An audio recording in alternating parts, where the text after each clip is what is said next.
हनुमान जी की कथा। बोलो जय श्री राम। अध्याय 1, दिव्य जन्म की कथा। मुख्य पात्र हनुमान। त्रेतायुग का भगवान काल। धीरेन देवता, धीरेन बड़े ऋषि, हो रहे हो। गंधर्व, असुर सभी अपने अपने कार्यों में लगे थे। उसी समय स्वर्गलोक में एक अद्भुत घटना घटी। देवताओं ने अनुभव किया कि पृथ्वी पर धर्म की स्थापना के लिए एक असाधारण, शक्तिशाली, बुद्धिमान और अजेय आजा वीर मेरे की प्यारे आवश्यकता है। भगवान, ऐसा वीर माँ जो की गोद ब्रह्मांड में की आराम किसी भी करो। सीमा को तोड़ कितना सके, सुंदर जो मेरा शक्ति में बेटा। अद्वितीय और भक्ति में अतुलनीय हो। इसी उद्देश्य से भगवान शिवा ने एक दिव्य अंश अवतरित करने का निश्चय किया। उसी समय वायुदेव ने भी अपना संकल्प प्रकट किया कि वे इस अद्भुत बालक की प्राण शक्ति बनेंगे। अंजना का तप। किंवदंतियों के अनुसार एक अप्सरा थी अंजना, अत्यंत रूपवती, अत्यंत तेजस्वी, लेकिन एक श्राप के कारण वह पृथ्वी पर मानव रूप में जन्म लेती है।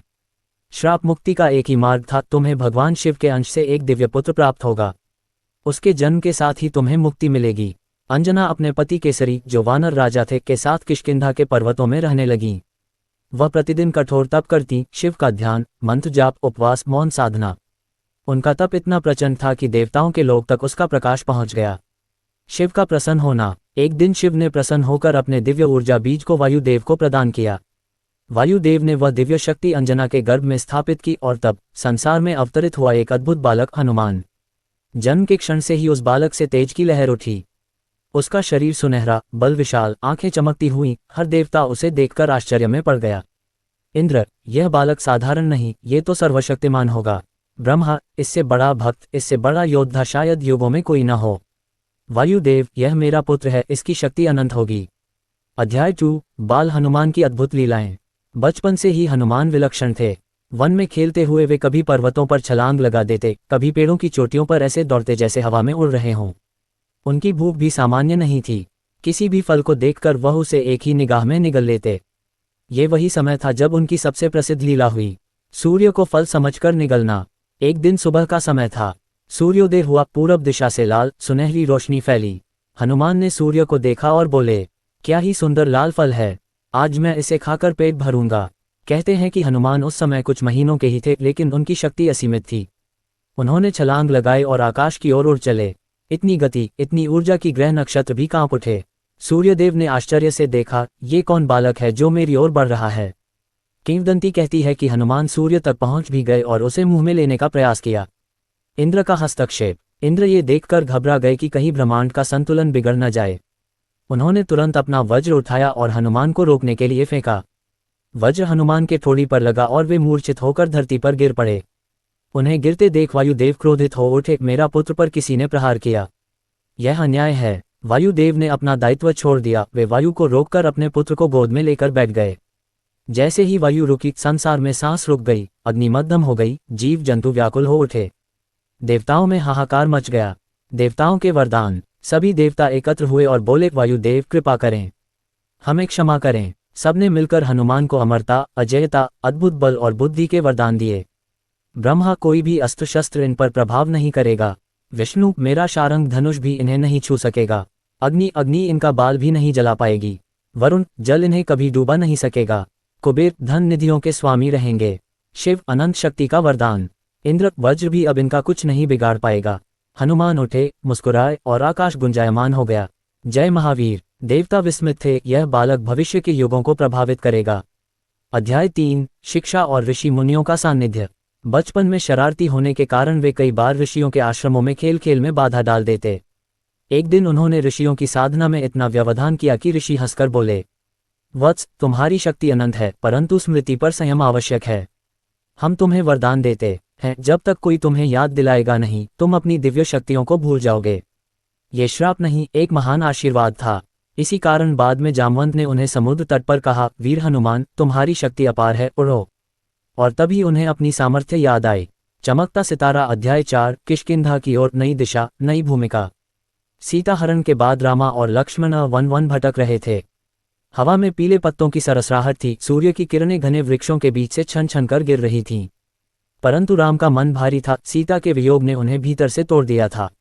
लक्ष्मण ने धीरे से कहा, भैया, हमें किसी ऐसे मित्र की आवश्यकता है जो इस वन और पर्वतों को भली भांति जानता हो। इसी तलाश ने उन्हें किष्किंधा के पर्वतों की ओर मोड़ा। सुग्रीव का भय और हनुमान की विचारशील दृष्टि। उसी समय किष्किंधा की गुफाओं में सुग्रीव अपने बलशाली भाई वाली के भय से छिपकर रह रहा था। जब उसने दूर से राम और लक्ष्मण को आते देखा तो घबरा गया। ये दो योद्धा कौन हैं? कहीं वाली ने इन्हें भेज तो नहीं दिया। उसने तुरंत अपने सबसे विश्वसनीय मंत्री हनुमान को बुलाया। हनुमान आए, विनम्रता से बोले, महाराज, मैं जाकर पता लगाता हूँ। जैसे ही वे राम लक्ष्मण के सामने पहुंचे, उनकी नज़र राम पर पड़ी। वह तेज, वह शांति, वह दिव्यता जिसे देखकर मन स्वयं झुक जाए। हनुमान ने तुरंत वानर रूप त्यागा और साधु वेश धारण किया। हनुमान और राम की पहली भेंट, युगों का संगम। हनुमान आगे बढ़े और मृदु स्वर में बोले, हे वीरों, वन में आपका आगमन किस उद्देश्य से है? आप कौन हैं? राम ने मुस्कुराकर उत्तर दिया, हे महान वानर, तुम कौन? तुम्हारे स्वर में विनम्रता और ज्ञान समाहित है। हनुमान का हृदय पिघल गया। वे तुरंत दंडवत हुए, प्रभु, मैं हनुमान हूँ, सुग्रीव का मंत्री, पर आज से आपका सेवक। उन क्षणों में राम और हनुमान के बीच दैवीय आत्मीयता का बंधन प्रकट हुआ। राम ने लक्ष्मण से कहा, लक्ष्मण, ये वानर नहीं, ये तो अद्भुत तपस्वी, तेजस्वी और अपार बल का धनी है। इसका जन्म ही सेवा और भक्ति के लिए हुआ है। हनुमान अभिभूत हो गए। उन्हें ऐसा लगा जैसे जन्मों की पुकार आज पूरी हुई हो। चमकता सितारा अध्याय 5, सुग्रीव राम मैत्री और वानर सेना की स्थापना। हनुमान राम लक्ष्मण को कंधों पर बैठाकर पर्वत की ऊंचाई पर ले गए जहां सुग्रीव छिपा हुआ था। वहां सुग्रीव ने अपनी व्यथा सुनाई। वाली ने अन्याय किया, प्रभु, उसने मेरी पत्नी छीन ली, मुझे राज्य से निकाल दिया, मैं आपकी शरण में हूँ। राम ने कहा, अन्याय का अंत होगा, मैं तेरी सहायता करूंगा। वाली वध और सुग्रीव का राज्याभिषेक। योजना बनी, वाली और सुग्रीव का युद्ध हुआ। वाली का बल अपार था, परंतु जब वह सुग्रीव को मारने ही वाला था, तभी राम ने एक ही बाण में उसे परास्त कर दिया। मरते हुए वाली ने राम से पूछा, हे राम, मेरे प्राण क्यों ले लिए? राम बोले, हे वाली, तुमने धर्म का उल्लंघन किया, सुग्रीव का राज्य छीना, पत्नी का हरण किया, तुम्हारा वध न्याय था। वाली ने राम का सत्य स्वीकार किया और अपने पुत्र अंगद को राम की शरण में दे दिया। सुग्रीव राजा बने और सबसे पहले उन्होंने विशाल वानर सेना इकट्ठी की। पूरा वन गूंज उठा, जय श्री राम, जय महावीर हनुमान। चमकता सितारा अध्याय 6, सीता की खोज। हनुमान का नेतृत्व। सुग्रीव ने सेना को 4 दिशाओं में भेजा, परंतु दक्षिण दिशा, सबसे कठिन, हनुमान और जामवंत को दी गई। समुद्र तट पर निराशा और जामवंत का उपदेश। कई दिनों तक खोज के बाद जब वे समुद्र तट पहुंचे तो सभी निराश हो गए, कहीं सीता का पता नहीं चला। तभी समुद्र की लहरों के बीच एक पवन जैसी आवाज उठी, सीता लंका में है। जामवंत ने हनुमान से कहा, हनुमान, तुम ही वह वीर हो जो इस समुद्र को पार कर सकते हो। हनुमान बोले, मेरा नहीं जामवंत जी, मैं तो। जामवंत हंसे, तुम्हें अपनी शक्ति याद नहीं, तुम तो पर्वत उठा सकते हो, आकाश चीर सकते हो, पर आज भूल गए हो। उन शब्दों ने हनुमान के भीतर बिजली भर दी। उनके आकार बढ़ने लगे, नजरें चमकने लगी, शरीर पर्वत सा विशाल हो गया। हनुमान गरज कर बोले, अब मुझे कुछ याद आया, सीता माता के लिए मैं ब्रह्मांड भी पार कर जाऊंगा। वानर सेना उत्साह से चिल्लाई, जय महावीर। चमकता सितारा अध्याय 7, लंका की ओर महावीर की उड़ान। हनुमान पर्वत की चोटी पर चढ़े, संकल्प लिया और दहाड़ लगाए, जय श्री राम। ये दहाड़ देवताओं के लोक तक गूंज उठी। उन्होंने छलांग लगाई, इतनी विशाल की समुद्र की लहरें तूफान बन गईं। समुद्रदेव, नागलोक, मैनाक पर्वत, सबने उन्हें रोकने का प्रयास नहीं बल्कि सलामी दी। सुरसा की परीक्षा। देवताओं की आज्ञा से नागमाता सुरसा ने हनुमान की परीक्षा ली। उन्होंने मुंह बड़ा किया, यदि जाना है तो पहले मेरे मुंह में प्रवेश करो। हनुमान मुस्कुराए, माता, आपकी आज्ञा शिरोधार्य है। वे छोटे होकर एकदम सुई की तरह हुए, अंदर गए और तुरंत बाहर निकल आए। सुरसा मुस्कुराई, तुम परीक्षा में सफल हो महावीर। सिंहिका का वध। आगे एक राक्षसी सिंहिका ने उन्हें पकड़ लिया, मैं तुम्हारी परछाई पकड़कर तुम्हें निगल जाऊंगी। हनुमान ने गरज कर एक ही प्रहार में उसका अंत कर दिया। चमकता सितारा अध्याय 8, लंका में प्रवेश। विभीषण का दर्शन। जब लंका के स्वर्णिम द्वार दिखाई दिए, हनुमान ने छोटा रूप धारण कर लिया।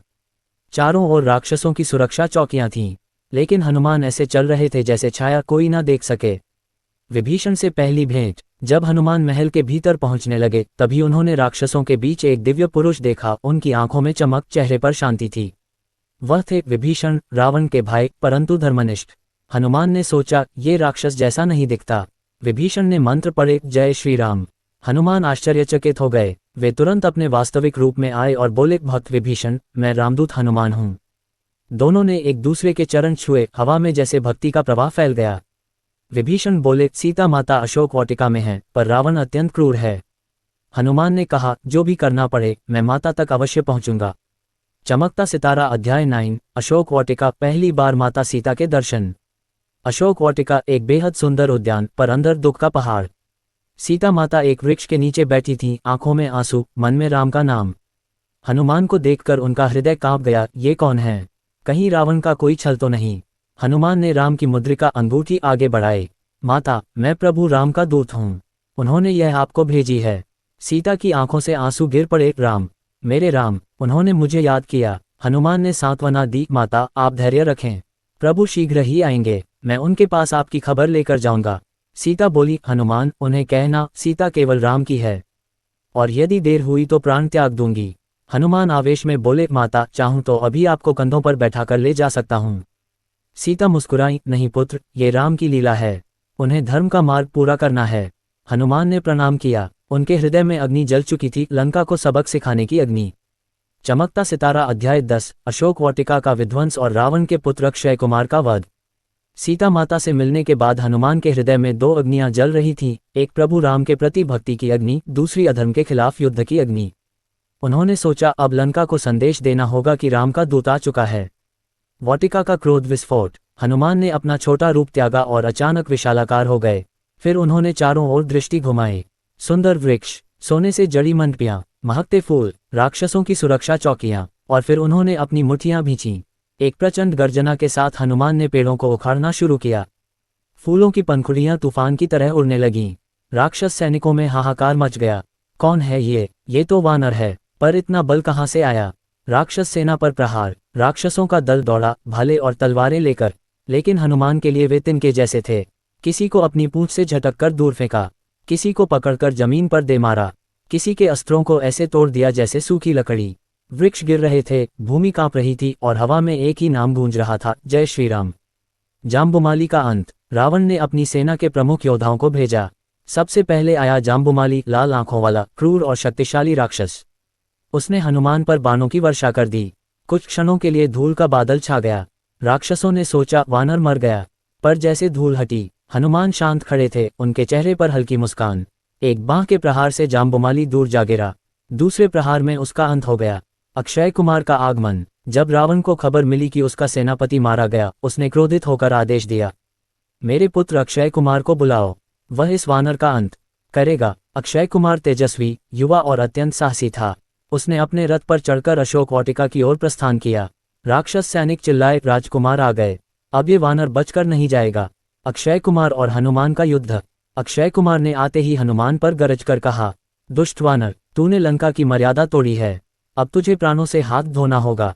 हनुमान मुस्कुराए, राजकुमार, मैं हिंसा चाहता नहीं, परंतु मैं राम का दूत हूँ। तुम्हारे अधर्मी पिता ने सीता माता का हरण किया है, अधर्म का अंत होना ही है। अक्षय कुमार ने क्रोध में रथ को आगे बढ़ाया और हनुमान की ओर बाण छोड़े। हनुमान ने बाणों को ऐसे रोका जैसे खेल हो, फिर एक छलांग लगाकर उन्होंने अक्षय कुमार के रथ की धुरी तोड़ दी। रथ टूटकर जमीन पर गिरने लगा। अक्षय कुमार हवा में उछला, उसी समय हनुमान ने उसे पकड़ लिया। हनुमान बोले, राजकुमार, तुम वीर हो, पर अधर्म का साथ देने से वीरता का कोई अर्थ नहीं। और फिर एक प्रहार, अक्षय कुमार मृत। पूरी लंका स्तब्ध थी। रावण क्रोध से कांप उठा। चमकता सितारा अध्याय 11, रावण के दरबार में हनुमान और फिर लंका दहन। अक्षय कुमार के मारे जाने के बाद रावण ने हनुमान को पकड़ा जाने का आदेश दिया। हजारों राक्षस सैनिक आए और सभी मिलकर हनुमान को बंधन में ले आए। हनुमान ने सोचा, अच्छा है, अब स्वयं रावण से मिलने का अवसर मिलेगा। रावण दरबार में प्रवेश। हजारों राक्षसों के साथ हनुमान को राजा रावण के समक्ष लाया गया। रावण का सिंहासन ऊंचा था, स्वर्ण और रत्नों से बना हुआ। उसकी 10 गर्दनें हिल रही थीं, आंखों में गर्व और क्रोध का सम्मिश्रण। रावण गर्जा, कौन है तू वानर, क्यों आया मेरी लंका में? हनुमान ने शांत स्वर में कहा, मैं राम का दूत हूँ, सीता माता को लौटाना ही तेरे लिए शुभ होगा। पूरे दरबार में शोर मच गया, एक वानर रावण को उपदेश दे रहा है। रावण का अहंकार और हनुमान की चेतावनी। रावण हंसा, मैं लंका का राजा हूँ, एक मनुष्य मेरा क्या बिगाड़ लेगा? हनुमान ने दृढ़ आवाज में कहा, अधर्म का अंत निश्चित है रावण। राम केवल राजा नहीं, धर्म का स्वरूप हैं। रावण क्रोध में गरजा, इस वानर की पूंछ में तेल लगाओ और इसे पूरे नगर में घुमाओ। हनुमान का लंका दहन। राक्षसों ने हनुमान की पूंछ में कपड़े बांधे, तेल लगाया और आग लगा दी। फिर उन्हें गलियों में ले जाने लगे, परंतु जैसे ही आग बढ़ी, हनुमान अचानक विशालाकार हो गए। बंधन टूट गए, आकाश में छलांग लगाई और अपनी जलती हुई पूंछ से महलों की छतें, स्वर्ण मंदिर, राक्षसों के शस्त्रागार, युद्ध रथ, महल के द्वार, सब कुछ अग्नि में जल उठा। पूरा लंका अग्निकुंड बन गया। हर ओर एक ही दहाड़, जय श्री राम। रावण का अभिमान धुआं बनकर उड़ गया। चमकता सितारा अध्याय 12, हनुमान लौटते हैं, राम से मिलन और सीता की खबर देना। मिशन पूरा करके हनुमान समुद्र पार लौटे। दक्षिण तट पर राम, लक्ष्मण, सुग्रीव, अंगद और जामवंत प्रतीक्षा कर रहे थे। जैसे ही उन्हें हनुमान का विशाल स्वरूप आकाश से उतरता दिखा, वानर सेना उछल पड़ी। महावीर आ गए, अमर वीर आ गए। हनुमान सीधे राम के चरणों में गिर पड़े। राम ने उन्हें उठाया और छाती से लगा लिया। उनकी आंखों से प्रेम के आंसू बहने लगे। हनुमान, तुमने वह कर दिखाया जो असंभव था। तुम्हारे समान सेवक इस जग में कोई नहीं। हनुमान ने विनम्रता से कहा, प्रभु, सीता माता सुरक्षित हैं। उन्होंने ये संदेश भेजा है। और हनुमान ने सीता का चूड़ा, उनका संदेश, उनकी दशा सब बताया। राम की आंखें नम हो गईं, पर मन में अब क्रोध भी जाग चुका था। अब समय आ गया है, राम बोले। धर्म के लिए युद्ध होगा। सीता को वापस लाना होगा। वानर सेना उत्साह में चिल्लाई, जय श्री राम, जय महावीर हनुमान। और इस प्रकार लंका युद्ध की तैयारी शुरू हो गई। अध्याय 15। युद्ध का प्रथम दिन। प्रहस्त, दुर्मुख, वीराधन का अंत। युद्ध का बिगुल बज चुका था। दोनों सेनाएं आमने सामने खड़ी थीं। एक ओर रावण के राक्षस, विशालकाय, बाण, तलवार, गदा से लैस। दूसरी ओर वानर सेना, पर उनका आत्मबल किसी पर्वत से कम न था। पहले दिन राक्षस सेनापति प्रहस्त ने आक्रमण किया। उसने दहाड़ते हुए कहा, वानरों, तुम हमसे लड़ने का साहस कैसे करते हो? वानर सेना ने पत्थर उठाए और प्रहार शुरू किया। भीषण संघर्ष हुआ। अंततः नील और अंगद ने मिलकर प्रहस्त को मार गिराया। दूसरा सेनापति दुर्मुख भी वानरों के प्रहार से बच न सका। युद्धभूमि में चार दिशाएं धूल और गर्जना से भर गईं। हनुमान जहां खड़े होते, वहां राक्षसों की पंक्ति ही समाप्त हो जाती। उनकी शक्ति किसी तूफान से कम न थी। रात होते होते राम की सेना ने पहली विजय पाई। वानर सेना गरजी, जय श्री राम, जय महावीर। चमकता सितारा। अध्याय 16। कुंभकर्ण का युद्ध, भयावह शक्ति का अंत। जब रावण को अपनी हार दिखी, उसने अपने विशालकाय भाई कुंभकर्ण को जगाने का आदेश दिया। कुंभकर्ण पर्वत के समान था। उसकी नासिका से गर्जना निकलती थी और उसकी भूख हजारों मनुष्यों को निगल सकती थी। कई राक्षस नगाड़े, शंख और मंत्रों के साथ उसे जगाने गए। अंततः वह उठा और उसकी गरज सुनकर वानर सेना कांप उठी। कुंभकर्ण की धावा। कुंभकर्ण ने अत्यंत विशाल गदा उठाई और युद्ध क्षेत्र में उतर आया। कौन है जो रावण की लंका पर हमला कर रहा है? कौन है वह जो मेरे भाई को चुनौती दे रहा है? वानरों ने पत्थर फेंके, पर उस दानव को कुछ भी नहीं हुआ। हनुमान आगे बढ़े और बोले, हे दानव, धर्म के लिए युद्ध हो रहा है। राम न्याय के पक्ष में हैं। कुंभकर्ण ने हनुमान पर प्रहार किया और उन्हें कई योजन दूर फेंक दिया। लेकिन हनुमान तुरंत उठे। उनकी आंखों में अग्नि जल रही थी। राम और कुंभकर्ण का युद्ध। राम ने धनुष उठाया। उनके बाणों ने कुंभकर्ण के पैरों को काटा, फिर भुजाएं तोड़ीं। अंततः राम ने एक दिव्य बाण छोड़ा। कुंभकर्ण का विशाल सिर धड़ से अलग हो गया। राक्षस सेना भय में भागने लगी। अध्याय 11। जामवंत का उपदेश और हनुमान की शक्ति का जागरण। समुद्र के किनारे खड़ा पूरा वानर सेना दल निराश था। सामने अनंत समुद्र लहरा रहा था। लंका दिखती तो थी, पर दूरी ऐसी थी कि किसी का साहस नहीं बढ़ रहा था। तभी वृद्ध और ज्ञानी जामवंत जी आगे आए। उनकी आवाज में अनुभव की गंभीरता थी। वत्स, हनुमान, तुम तो वही हो जो बाल्यावस्था में सूर्य को फल समझकर निगल गए थे। तुम वही हो जिसने देवताओं से वरदान पाए। तुम्हारे अंदर ऐसी शक्ति छिपी है जिसे तुम स्वयं भी नहीं पहचानते। हनुमान जी विनम्र भाव से बोले, गुरुदेव, मैं तो सामान्य हूँ, मुझ में क्या सामर्थ्य। जामवंत मुस्कुराए। जैसे बादल सूरज को छिपा देते हैं, वैसे ही तुम्हारी विनम्रता तुम्हारी शक्ति को छिपाए हुए है। उठो हनुमान, समुद्र को लांघने वाला कोई है तो वह तुम ही हो। जैसे ही ये शब्द हनुमान जी के कानों में पड़े, उनके भीतर सोई हुई दैवी शक्ति जाग उठी। उनका स्वर बदल गया, स्थिर, दृढ़ और तेजस्वी। गुरुदेव, यदि प्रभु राम का कार्य सिद्ध करना है तो यह समुद्र क्या, मैं हजारों समुद्र भी पार कर सकता हूँ। उनका शरीर बढ़ने लगा, पहाड़ जैसा विशाल, सूरज जैसा चमकीला और वज्र जैसा कठोर। सब वानर विस्मय से देखते रह गए। हनुमान ने दोनों हाथ जोड़कर राम की ओर देखा। हे रघुनाथ, यदि आपके कार्य में मेरा प्राण भी चला जाए तो भी सौभाग्य है। फिर उन्होंने एक छलांग में आकाश को चीर दिया। अध्याय 12। समुद्र यात्रा और अद्भुत बाधाएं। जब हनुमान जी आकाश में उड़ान भर रहे थे, सूर्य की किरणें उनके शरीर से टकराकर सोने की चमक पैदा कर रही थीं। नीचे समुद्र गरज रहा था, पर हनुमान की गति वज्र समान थी। 1। मैनाक पर्वत का अभिवादन। समुद्र देवता ने सोचा, हनुमान रामकाज के लिए जा रहे हैं, उन्हें विश्राम मिलना चाहिए। उन्होंने मैनाक पर्वत को ऊपर उठने को कहा।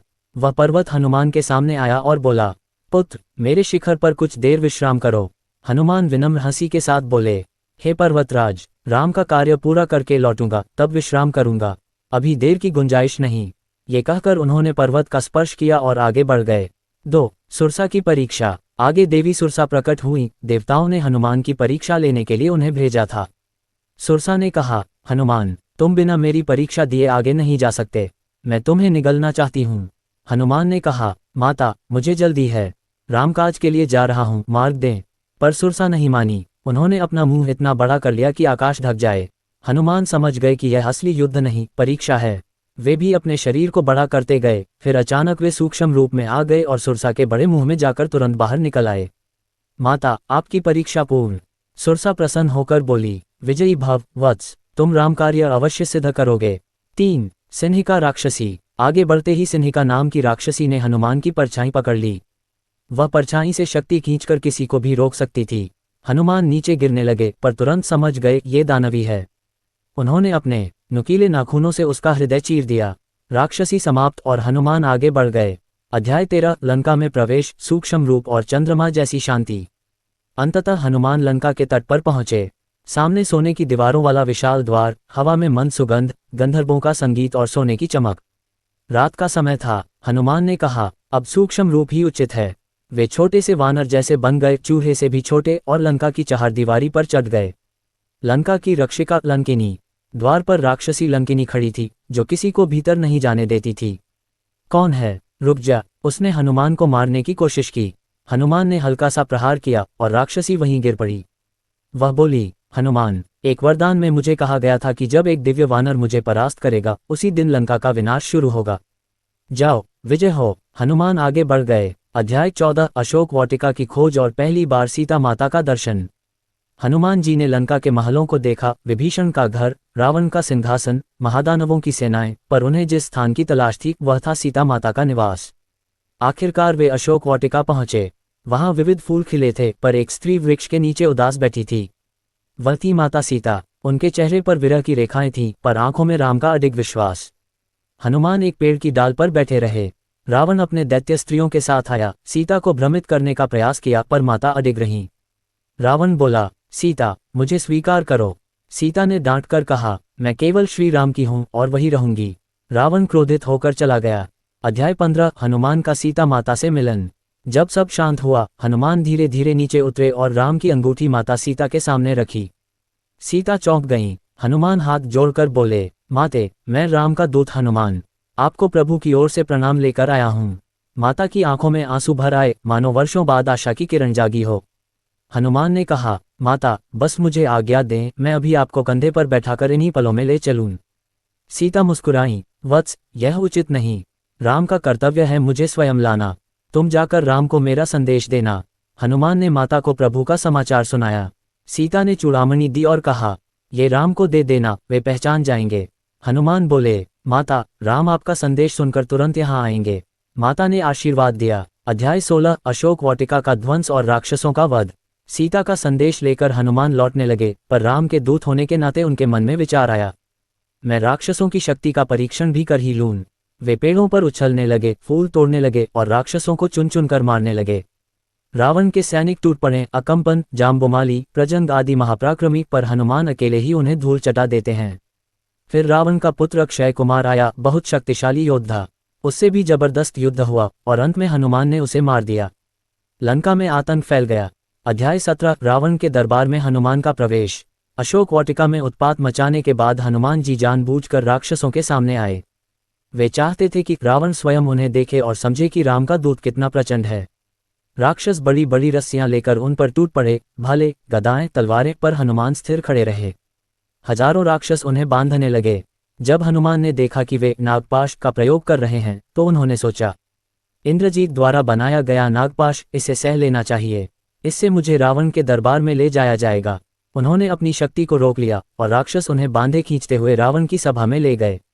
अध्याय 18 रावण की सभा में हनुमान की गर्जना। रावण का दरबार सोने से चमक रहा था। सिंहासन पर रावण बैठा, 10 सिर, विशाल भुजाएं और दैत्य जैसी आभा। हनुमान को लाया गया और रावण के सामने खड़ा किया गया। सभा स्तब्ध थी। रावण के सामने इतनी निडरता दिखाने वाला कोई नहीं था।